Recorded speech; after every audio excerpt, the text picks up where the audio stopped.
You're watching HuffPost Live. I'm Caitlin Becker. If high-octane, suspense-filled crime dramas are your thing, then you're definitely going to want to check out actress Maria Bello's new movie, Prisoners. And she is here today to tell us all about the thriller and more. Welcome! Thank you. I'm so glad to see you. I am psyched about this movie. I love crime dramas. I love suspenseful movies. And we have a clip, so if you are not familiar with it yet, let's take a look.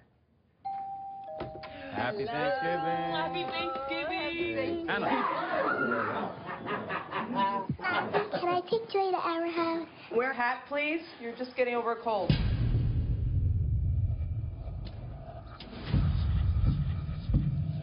Where are your sisters? I can't find them.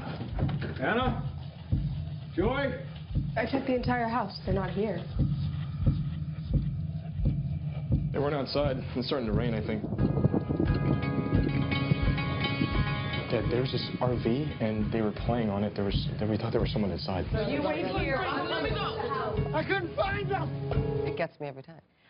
Oh. I can't wait to see it. I can't wait to see it. This is traumatic. It is. This is traumatic. Can you really talk me traumatic. through the plot of the movie? Don't spoil anything, though. I can't spoil anything, but I can say that Hugh and I are husband and wife in a Hugh small Jackman. Pennsylvania town, yeah.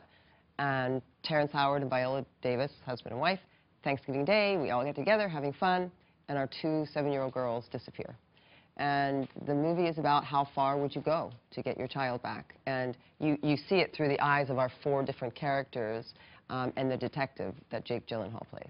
This has got to be every parent's worst nightmare, right? When the clip was playing, I had my producers in my ear saying, I'm freaking out right now. Do you know, even when I was acting, when I was on set, I could never use my son in my brain.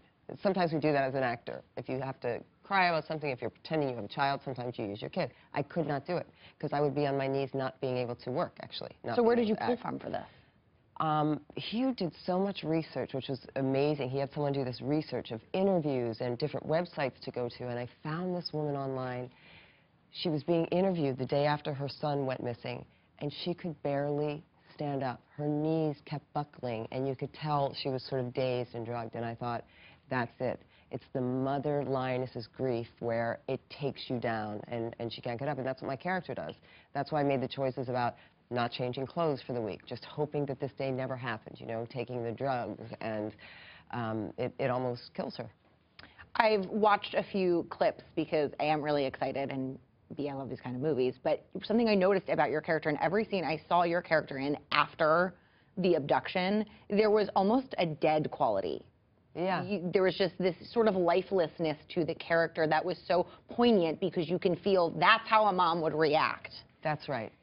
I think, you know, me as a mother, all the 4 characters, the main parents, act in very different ways. And I think that puts a twist on a traditional Hollywood thriller. I believe this is a new genre. And I think our director, Denis Villeneuve, Roger Deakins, the amazing DP, really helped meld these 2 things, which is your thriller with this kind of dramatic, independent feel, foreign film. So everything means something. So the 4 parents dealing with it differently. Terrence's moral ambiguity, not knowing what to do. Viola's practicality, my grief and resistance. And Hugh deals with it in another way, just going straight forward and doing what he can do. So the questions are, who are you in all of that? And I think I am myself, griever to my knees, but I'd get up with a knife. I would be Hugh and me. Very much the mama bear role. Yeah. When you have such an incredible cast, it's just, this ensemble is amazing. What is it like on set? Because you have this mindset that you guys have to get into that is so serious and is so traumatic. And then off set, how do you be friends? Do you know, people have a misconception of sets, I think, and actors all the time. Especially, well, think about it. We're all adults, this group of actors. We've all been doing this for so long. You know, we were either friends before, or we've become friends. So this is our playground, you can't forget. Even when we're working with serious subject matter, it's fun for us. It's, oh my God, I love how you just did that. I'm going to open the door like this. Oh, and then we try it like this. And then our director gives us an idea. And then the DP, you know, how he's shooting it from a certain angle where he's showing my medicine bottle, then I can figure out how to pick it up to show him. So it's more creative than you would think. And, you know, we laughed a lot. And we talked about our kids. Most of us have kids, and showed pictures. And I cooked for everybody at my apartment. I'm a big cook. So What'd you make? Everybody would come, and I would cook. I cook a great roast chicken. I cook my mom's meatballs and sauce. I did a I cook pasta my Grammy's carbonara. meatballs and sauce. An Italian girl from Jersey, of course I do have to cook my Grammy's meatballs and sauce. Bread and breadcrumbs, or just breadcrumbs? Just breadcrumbs, and we do the combo meat. Yeah, veal, pork, and beef. Yep. Got it. Yeah. Very good. We have completely digressed here. But we love it. My mom and I were just on the Chew with my old friend Mario Vitale, which was so fun. He made a dinner for my mom 22 years ago for free when she came to New York City. It's a whole story. He is incredible. Isn't he incredible? He's incredible. Incredible. I love that you're such a foodie. I could sit here and talk to you about food for Me probably too. the entire I love segment, but people might be disappointed about that. I want to talk more about your films. You've had such an incredible sort of repertoire of movies, and you tend to pick tougher things. Yeah. You tend to pick very intense roles or intense characters. How do you choose a script? You know, sometimes I think a script chooses you. Things come to me. I have such great agents, too, that are actually creative people that read the stuff and go, oh, my God, Maria would love this. Things that challenge me on a level, emotionally, mentally, physically. I just want to try new things. And I feel that I'm making like a fearless, you know, a search inside of myself to find those places where the emotions live that I need. For instance, in this movie, Grief, I look back and I see everything that happened in my life that may have caused me grief. They're my biggest gifts, because I got to pull all of that up in this character and use that. So I'm thinking about my career more and more as a gift that I give, that I feel these things so you don't have to. It amazes me to think that you almost didn't do this as your career, that your intentions were not to be a movie star. That's How did you funny. get here? Do you know, I was at university, Villanova University, studying international women's law and political Love science. Villanova. I'm from outside of Philly, so. So you get it. Yes, I do. And I was working at the Women's Law Project in Philadelphia on my way to law school, and someone said at the end of my junior year I could take an acting class as an elective. And I had a crush on this kid, Drew, in the class.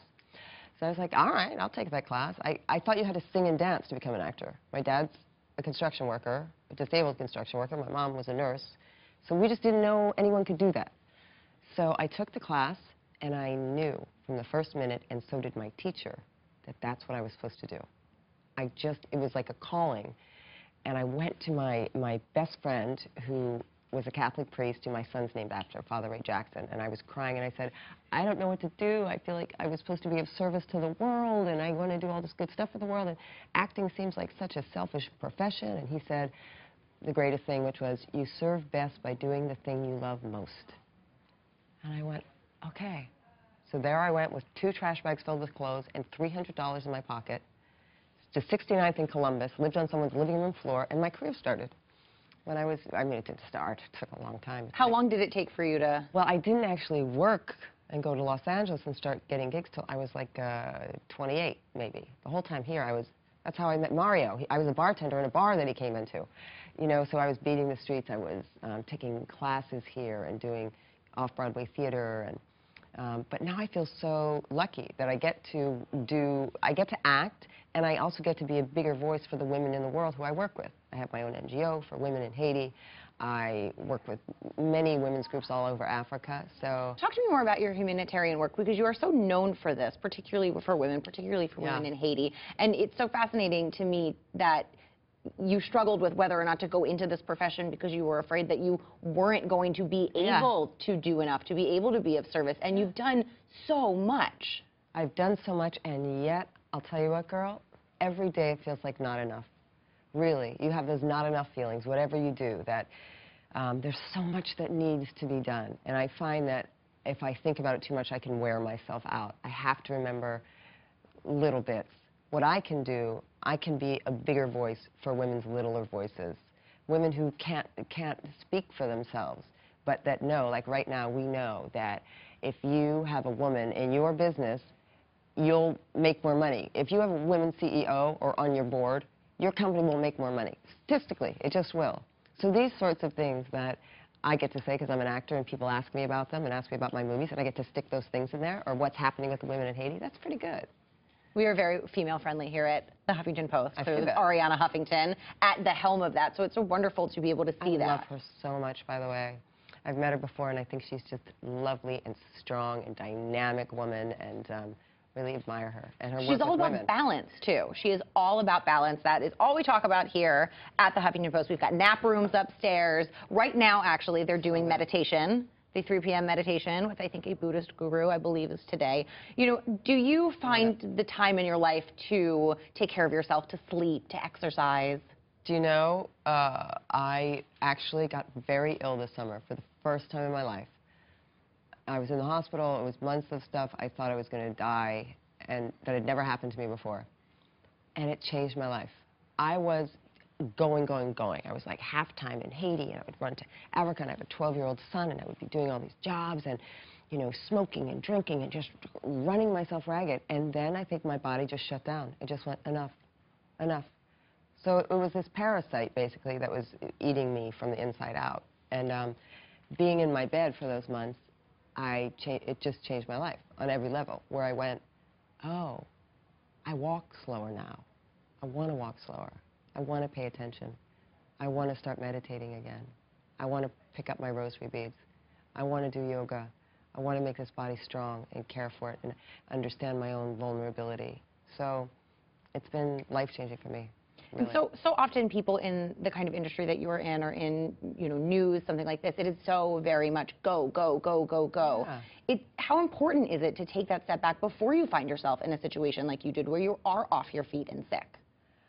You know, I would tell anyone I know now, slow down. It's okay. And not everything has to be done in one day. At this moment, you don't have to save the world. And sometimes a great thing, I think Ariana wrote something about this a couple weeks ago, actually. Sometimes the best thing you can do is say no, or take that off my plate. Can't do that anymore.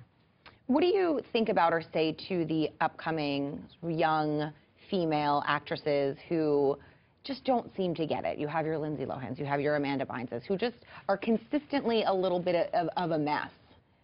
Well, firstly, I want to point out the young ones that I know who are phenomenal people, like Olivia Wilde, like Mila Kunis. There's a few other girls that are unbelievably young women who are passionate about service, about giving back. They're phenomenal actors. They're grounded people. The other ones who, people you named, who I don't know these women, but I've heard stories. The only thing for me is, to thine own self be true. And if that's yourself, and that's the way that you want to live in the world, then go ahead. How about that? Believe me, I am with you there when it comes to something like that. Doesn't sound like much fun, but if you want to live in that world, you choose it. Is it hard being in the public eye to not live in that world, to pull the reins back a little bit and do, like what you said, go home and cook dinner for your castmates and be a homebody and feel a little more normal? Everyone can do it. It's a lie. I'm telling you, I've had discussions about this with other actors. It's a lie when some people are like, oh my God, they won't leave me alone, the paparazzi, they won't leave me alone, they won't leave me alone. You know what? If you want to be alone, you can find a way to be alone. You can find a way to stay at home. You don't have to go to the most famous, the popular restaurants. You don't have to wear the most popular shoes. You don't have to put makeup on every day. You see what I mean? There's a way, and I know some of the biggest movie stars who are never harassed because they're humble and regular. So there's a way, if you want that. And if you want the other thing, have that. I do. The other thing stresses me out. Just thinking about it stresses me out. So this weekend, I am going to see Prisoners. We have a comment here from Polar Bear who says, I will only see it if they find the girls in the end. I got daughters. I get it. I can't tell you the ending, and I know it's scary to watch and to think about that, but this is really something of a movie. It looks so good. If you read almost every review, people will say this is a special one. So what's next for you? What's on your plate? I'm going to do a movie for Disney in LA, thank God, because my son just started 7th grade, so I'm happy I get to be home with him this year, with Kevin Costner, called McFarland. It's a beautiful, beautiful true story of this coach in 1987 who starts a cross-country team in this migrant town in California. It's really, really beautiful. I love the versatility. We've got crazy suspenseful thriller and then Disney film coming out. You got to do that to balance out, right? That's it, but I also think it has to do with me being sick this summer and getting this new thing of life. Like I just really am in a space of wanting to put joy in the world. And then that film came to me and I went, oh, that's what I'm supposed to be doing now. Maria, thank you so much for coming by. I'm going to be having meatballs with you one of these days. Good, I promise. that. We will go toe-to-toe with our family meatball recipes. Thank you so much for stopping by. Sorry, my hands are freezing right now. Don't forget, Prisoners hits theaters on September 20th, so check it out this weekend. You're watching HuffPost Live, where the conversation always continues.